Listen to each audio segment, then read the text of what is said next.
Assalamualaikum warahmatullahi wabarakatuh. Selamat pagi anak-anak. Jadi anak-anak, kenapa hari ini kita langsung belajar IPS? Jadi kita ini sudah ganti roster yang baru. Jadi silakan sesuaikan jadwal belajarnya dengan roster yang baru. Jadi anak-anak, untuk mempersingkat waktu, hari ini setelah kalian mengerjakan kuis, maka ibu akan melanjutkan materi yang pernah ibu berikan minggu lalu. Jadi materi kita sekarang masih tentang kerjasama negara-negara di ASEAN. Jadi di slide tidak dijelaskan, tapi ibu jelaskan. Jadi bentuk kerjasama antar negara itu ada 3. Yang pertama itu adalah kerjasama bilateral, yang kedua itu kerjasama regional, dan yang ketiga itu adalah kerjasama internasional. Kerjasama bilateral itu adalah kerjasama di antara 2 negara terjadi karena perjanjian bilateral.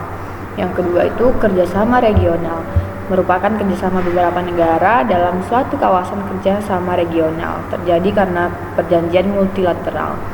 Yang ketiga itu adalah kerjasama internasional, jadi ini merupakan kerjasama antar negara-negara di seluruh dunia. Jadi kerjasama antar negara-negara di ASEAN ini termasuk ke dalam kerjasama internasional. Kenapa? Karena terjadi antar negara-negara. Sudah paham ya? Jadi ada 3 bentuk kerjasama itu. Yang pertama bilateral, yang kedua regional, dan yang ketiga adalah internasional.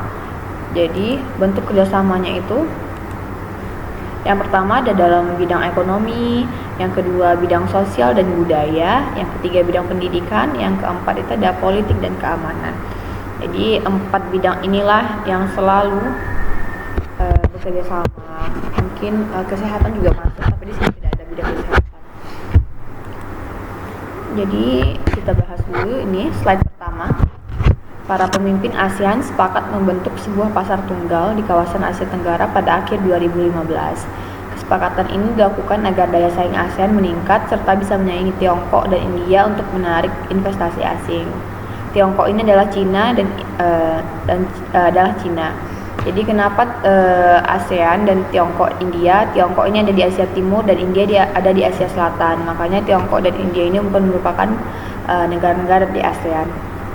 Jadi penanaman modal asing di wilayah ini sangat dibutuhkan untuk memperluas lapangan pekerjaan dan meningkatkan kesejahteraan.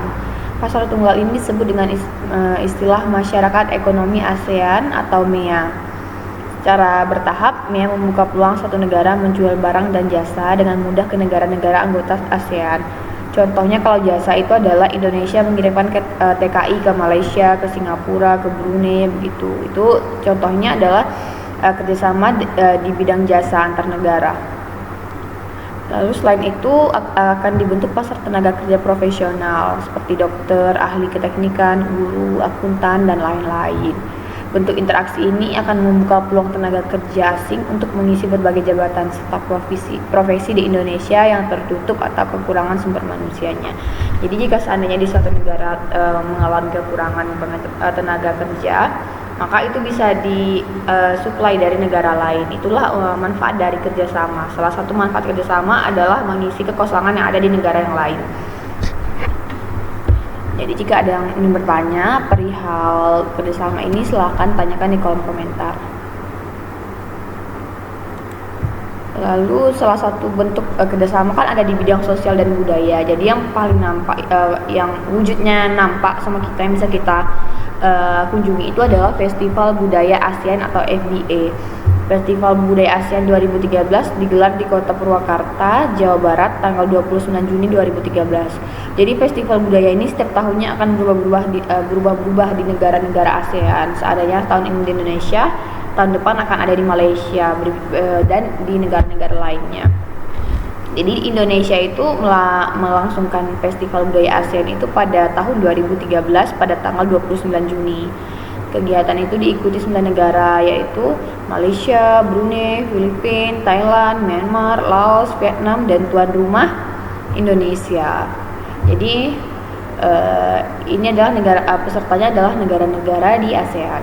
Festival ini merupakan ajang memperkenalkan kebudayaan kota dan kabupaten Purwakarta ke masyarakat ASEAN. Juga merupakan ajang mempertautkan dan memperkenalkan kebudayaan sesama negara ASEAN. Bagi Indonesia, kegiatan ini merupakan salah satu cara memperoleh devisa dari sektor pariwisata. Jadi dari sini muncul pertanyaan devisa. Jadi silahkan tambahkan di catatan kalian apa itu devisa. Kan kita sering mendengar istilah devisa. Oh iya, ada tenaga kerja Indonesia di luar negeri. Mereka adalah pahlawan devisa. Kita sebut-sebut sebagai pahlawan devisa. Ibu mau tanya kalian, sebenarnya kalian tahu nggak arti dari devisa itu sendiri apa? Lalu next. Contoh bentuk kerjasama negara-negara ASEAN dalam bidang pendidikan. Jadi di dalam bidang pendidikan pun kita melakukan kerjasama. Makanya tidak heran seandainya ada pelajar Indonesia belajar di Malaysia atau pelajar Malaysia belajar di Indonesia. Itu adalah salah satu bentuk kerjasama antar negara di bidang pendidikan. Jadi ASEAN Council of Teachers Convention atau ACT di Sanur, Denpasar, Sabtu tanggal 8 bulan 12 2012. Jadi forum ASEAN Council of Teacher Convention. Jadi untuk guru-guru itu ada forumnya di ASEAN, namanya ASEAN Council of Teachers Convention. Pernah diselenggarakan di Sanur, Denpasar pada tahun 2012 dengan tema ASEAN Community Teacher Professionalism for Quality Education and Humanity.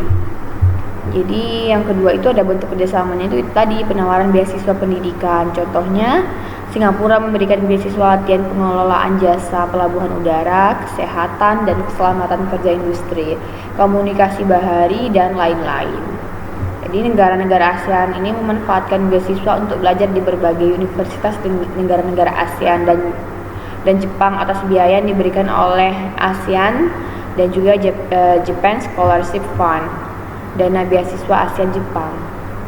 Jadi keuntungannya juga salah satu kita bekerja sama di negara-negara ASEAN itu adalah peluang kita mendapat beasiswa jika seandainya kita ada di negara ASEAN itu lebih besar dibandingkan dengan seandainya Singapura ada beasiswa tetapi kita berada di Asia Selatan, contohnya India, itu mungkin peluangnya lebih sedikit. Kenapa? Karena mereka tidak bekerja sama dalam bidang yang lebih sempit seperti ASEAN ini.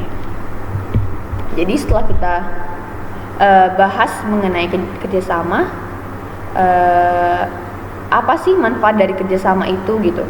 Manfaat kerjasama itu adalah yang pertama saling menghargai dan menghormati ideologi masing-masing negara. Jadi dengan bekerjasama kita belajar menghargai dan menghormati negara lain.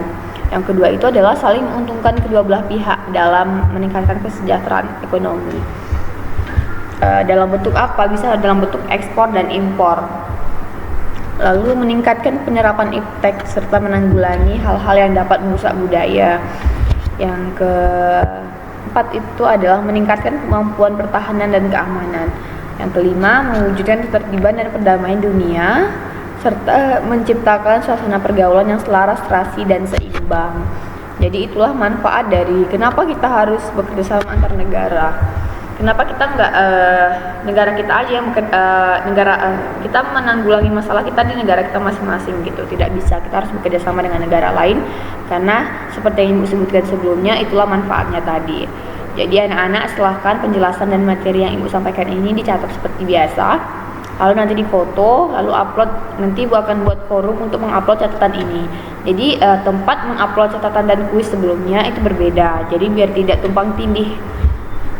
Oke anak-anak, jika ada pertanyaan silahkan buat di kolom komentar, nanti Ibu akan bahas dan kita diskusi bersama-sama. Terima kasih atas perhatiannya. Wabillahi taufiq wal hidayah. Wassalamualaikum warahmatullahi wabarakatuh.